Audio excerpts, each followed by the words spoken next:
please welcome to the stage Antonio Guterres, the Secretary General of the United Nations.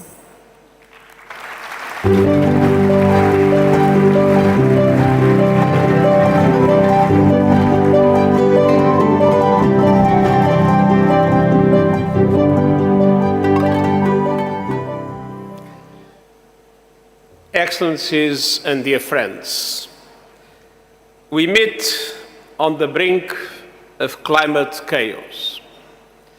Emissions are still rocketing.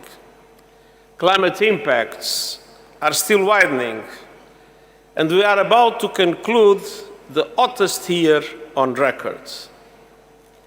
Year by year, the world's commitment to limit global warming to 1.5 degrees Celsius is slipping away. And we are speeding towards a 3-degree temperature rise and showing yet no signs of slowing down. At the same time, developing countries are left without the support they need to adapt to the carnage around them and make the leap to a renewable future. Now, at COP28, the world must hit the brakes. And this must be a game-changing COP, thinking big, as the President just said. Now, keeping 1.5 degrees within reach means breaking our addiction to fossil fuels, making a fair, just, and equitable shift to renewables, and delivering climate justice. But our success will not be measured in conference rooms like this one. It will be measured in towns, cities, regions, and states everywhere. The very places that you, as local leaders, serve. Local leaders are often going further and faster than their national governments to tackle the climate crisis. Around the world, leaders like you are reducing fossil fuels, creating green jobs, cleaning up polluted air, and investing in sustainable infrastructure and public transportation systems. And every step you take is making a difference, and I applaud your leadership. But I must also ask you to do more. First, if you haven't already, start planning now for a just transition to a net zero future. Last year in Sharm el-Sheikh, my high-level expert group on net zero provided the blueprint for a credible climate action that aligns with 1.5 degree limit. And I call on local leaders to develop comprehensive and detailed transition plans in line with the group's recommendations.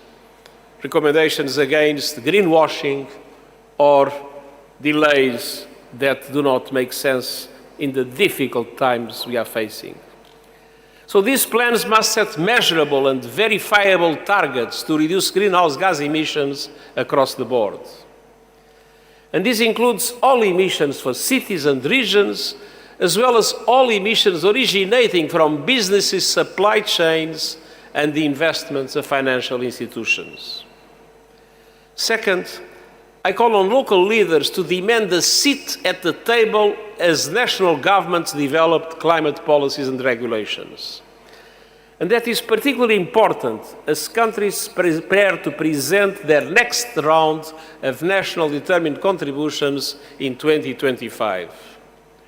These contributions must finally be aligned with 1.5 degree limit and must cover all economic activity and greenhouse gas emissions.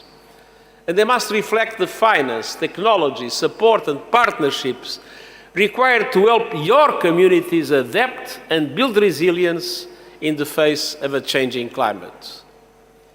The success or failure of these new national climate plans will be realized at the local level, and you must be involved every step of the way.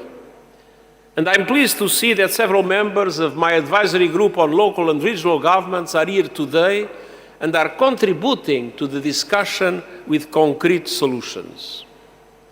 And third, it's time to throw your full political support behind the renewables revolution. Fossil fuels represent the past, renewables represent the future, and I'm fully aware of the political, financial, and regulatory roadblocks standing in your way.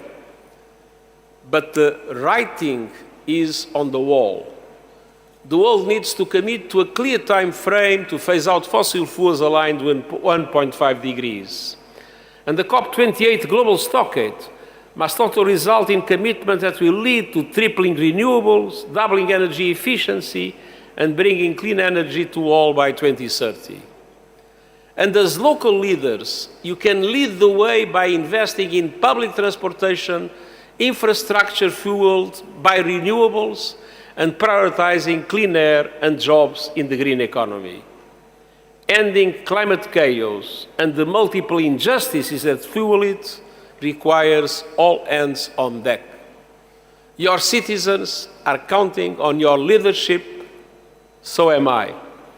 Let's stand as one and work as one to protect all communities from the climate crisis and spur the renewable, sustainable, and equitable future people and planet deserve, and I thank you.